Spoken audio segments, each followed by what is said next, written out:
Hi, welcome back, and this is Tinge of Bravery with Darlene, and you can catch me on Apple, Spotify, YouTube, and on Facebook. My blog is Tinge of Bravery, and I do have an online blog coming up that is going to be titled differently, so be watching out for that. But anyway, I wanted to continue to bring you up to speed on everything that's going on with me, because I said that I was absolutely going to be more real. And that does include just kind of giving you maybe some day-to-day rundown of what's going on in my life on a regular basis, which I gotta admit, the writing is a lot easier than trying to conjure up messages in my writing that I feel like is supposed to help others. I think I'm doing that simply by being more transparent and just writing about my everyday life and what I'm going through. Right down to how I react and just kind of the steps I'm taking to get better myself. So anyway, in my last episode, I talked a little bit about needing to go to the doctor and a therapist and what that meant to me. And let's see, I also addressed being brave enough to drive down a rural road, a late night phone call, and living through my kids and, finding myself and my happiness that way. So I want to bring you up to speed because I did make the doctor appointment and I did go. So let me get into this. And please remember to share and subscribe. It would mean a lot to me. I am going to be reading from my computer, and so you will see me divert my eyes every now and then just so I can kind of keep up the pace. And yeah, I did just take a shower, so my hair is wet and it does make me a little cold. So I am wearing a scarf for two reasons. One, because it keeps me warm, and two, I am wearing a logo shirt, and I don't know, maybe I just kind of want to conceal some things because I don't want it to reflect on anybody or, a particular school or store or whatever. I don't know that makes a difference. I have no idea. I'm flying through this, flying by the seat of my pants. Okay, so this was done on December 14th, and I titled it The Stress Test. So I saw my doctor, changed that. I saw a registered nurse because I wanted to see a female instead, in hopes that I could relate a little better, to a female. My doctor, I've been seeing him for several years, and I feel like maybe I just kind of needed a change, given the changes that I'm going through. So I did schedule with a female instead. I'm not sure that it actually helped me tons because she was probably about half my age, but hey, I know she went through school to learn a lot, to help patients and what everybody is going through. So I'm not going to disregard her for that. I think sometimes I just feel like I want somebody that can really understand what I'm going through, when it comes down to my age and the feelings, the emotions. But anyway, I think she was still really helpful. She did go ahead and prescribed me to do a stress test, and she was very attentive. Yeah, it probably is from anxiety, is what her indication was. The pain that I'm having, like underneath my left breast, and the trouble breathing and the shortness of breath. So it probably is anxiety. I feel like the stress test was probably the way to go, and I had a feeling that was probably what was going to happen after I did talk to a couple of people that could relate. I don't think it's my time, death-wise, dying. I just think it's been one hell of a year, and I think it's caught up to me, which essentially means that I still need to be super careful and pay really good close attention to my health. So I was scheduled to go to the hospital a day later after I saw the doctor for this test, and I didn't tell my girls what I was doing, I don't know, just because I didn't. So the day of the test, I made it to the hospital at 8 a.m. I was supposed to be there at 7:45. I did not account for the construction and the one-lane highway, but still I made it. Got poked with a needle and tons of blood came out. I didn't look directly, but in my peripheral vision, I could see all the red.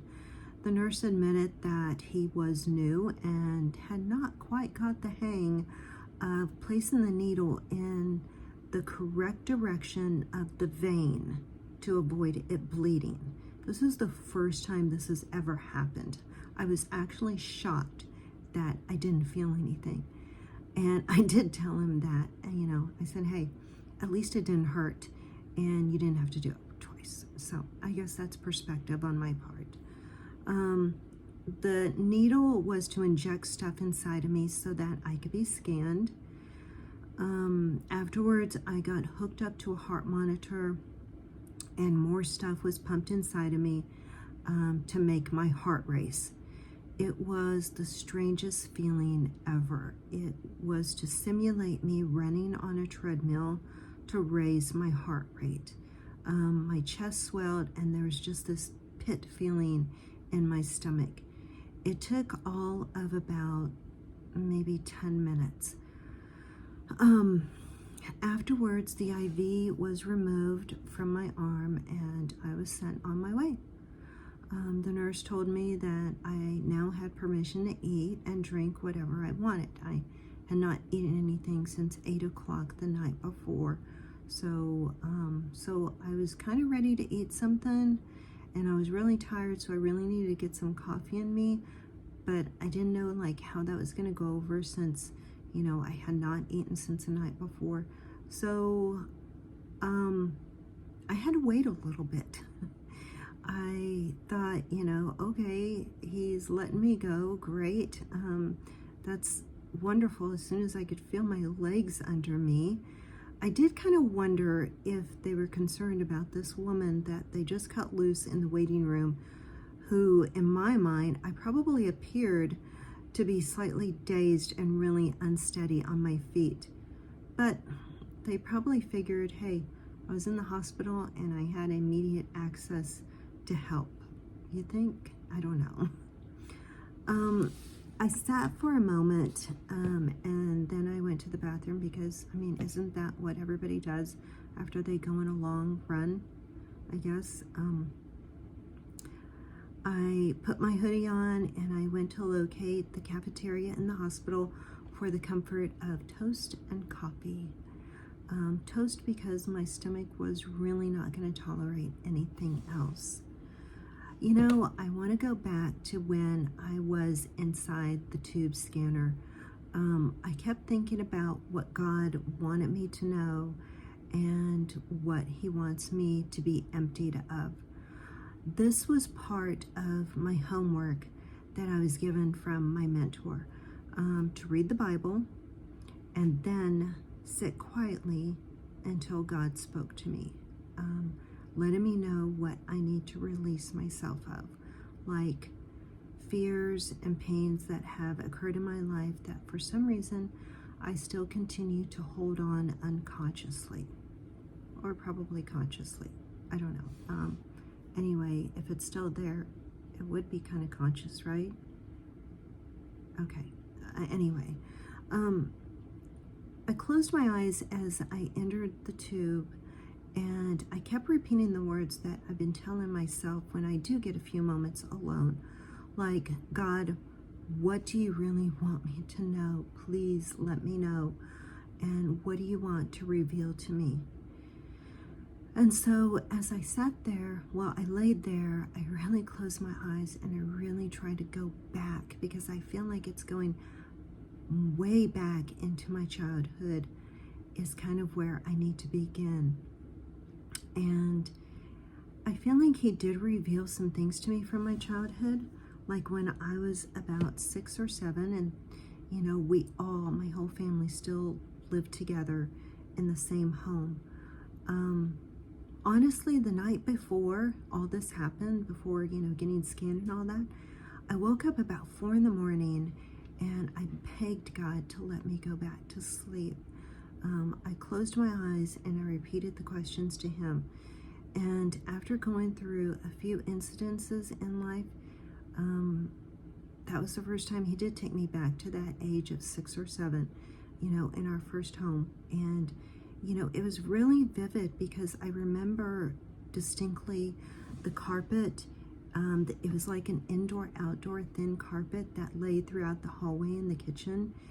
And the one scene that returns to me from time to time, and that is I'm standing in the hallway, and keep in mind I'm about 6 or 7, and I'm hiding, kind of around the corner, but I'm listening to my dad yell at my mom, and I yell at my dad to leave my mom alone. And so there's that memory. In the next immediate memory, I leave my bedroom that I have upstairs with 3 of my sisters, and I sneak downstairs really quietly to lay down underneath the dining room table, which faced our living room.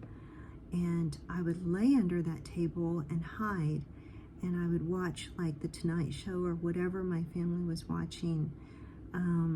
Well, nobody knew that I was under there. I just kind of wanted to be in the presence of, of everyone else, I guess. In another vision, I'm hand in hand with my sister as she's walking me down the street to a store so mom and dad can argue in peace. That happened quite frequently. I remember those walks happening often, and it really was just to kind of get me away from everything that was happening. And keep in mind that, I was 8 years younger than everybody else. All my sisters and my brother were 3 years apart. And so when my sister was, 10 or so, I was just being born. And so when she was 14, I was like 4 or 5. So, I was the little one that, I guess had to be taken care of while all the chaos was happening in our home. And so the thoughts just kept going on and on, that night, and while I was laying in that tube, just so much more. And the worst part of my memory recall is being in the home with the man that, really abused my mom. Not my dad. This was, the second marriage that she went through. And, honestly, I'm not going to go there. I think that's for a whole another time. I think it's important that I take these things step by step and really focus a lot on the childhood that I had when, my whole family was still together, regardless of the chaos and the fighting and all that stuff. But anyway, that's what was happening while I was trying to, gather those moments lying still in the scanner. I try to do that as often as I can when, I don't have my phone with me. Because I'll be honest, when my mentor recommended that I read my Bible and I sit super quietly for as long as it takes for God to speak to me, it just probably stirred up even more anxiety in me, because the last thing I want to do is sit super still. I am not good at that at all. But I think it's important that, when things are recommended to us, that, we do what we can with what we're comfortable with. And for me, it's taking those moments when I don't have my phone or it's not accessible, even if it's for just like a minute. I just want to try to have some type of connection with myself and prayer. So anyway, as I walked down to the cafeteria to get my toast and coffee, I think to myself, I probably should have had somebody with me, because I was thinking, what if I pass out? What if I'm too dizzy to walk? I guess they probably would have told me to bring someone if they felt like that was a concern. But it still occurred to me, I'm doing this whole process the scan, the stress test alone. So I'm going to warn you, because coming up right now is a huge self-pity moment. So beware. The word alone. I should have had some kind of partner, boyfriend, husband here with me. It's going on over 5 years since, the divorce. I kind of wonder what's taken me so long. But anyway, I didn't have anybody. I assume, or I'm sure I could have called a couple of people, a couple of girlfriends. But honestly, everything just happened so fast that, I just didn't even think about it. Plus, I didn't want to clutter up somebody else's morning, sitting here watching me get, needles put in me and, run through the scanner and sit and eat toast. So I do it alone. And I'm strong enough to do this alone, much like everything else that I've been through in life. I press on. I don't think twice about handling stuff, alone, because it's pretty much what I've done my entire life since my parents divorced when I was probably about 7.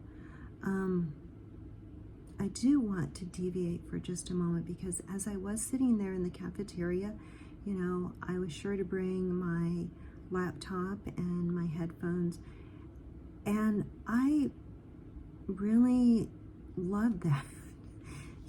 I really kind of enjoyed sitting there in the cafeteria in the corner. It was, kind of quiet. There was a couple of workers kind of gravitating in and out, and I just kind of had this one booth all to myself, and pulled out my laptop and did some writing and listened to some music.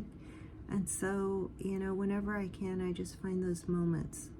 I think that's really a huge part of my healing, is to enjoy those things myself. So you see, I am not all into my kids completely. I do have things that I actually enjoy, and one of them is when I do get some moments, to myself in a coffee shop, or in this case, a cafeteria. So I am literally realizing how much of my life that I have spent, on my own, watching myself, taking care of myself, and just handling stuff myself. And I think that is what God is revealing to me. I think that's part of it, doing life alone since I was born.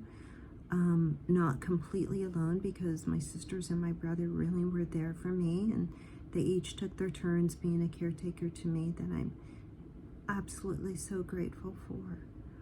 That's probably why it makes it even that much harder to lose, my last sister most recently, because now I really don't have any siblings. Another self-pity moment. Anyway, and so, I guess that's part of being born 8 years after everybody else. It just kind of does make you the loner and the one that has to be taken care of, or left on their own, neglected. I don't know. Especially once my sisters and my brother moved out, it really was just, my mom and I. And for the most part, it was kind of just me, with some babysitters, which I'll get into at some point in time, that weren't very nice. All the while my mom was going through stuff with a bunch of assholes. So there you have it. The stress test, being on my own, and the cafeteria. So that's it for now. 19 minutes. I gotta let you go. I'm trying to stay at 20. And thank you so much. Please continue to tune in, subscribe, share. I appreciate y'all listening to me. And peace be with you. God be with you. Take care. Bye.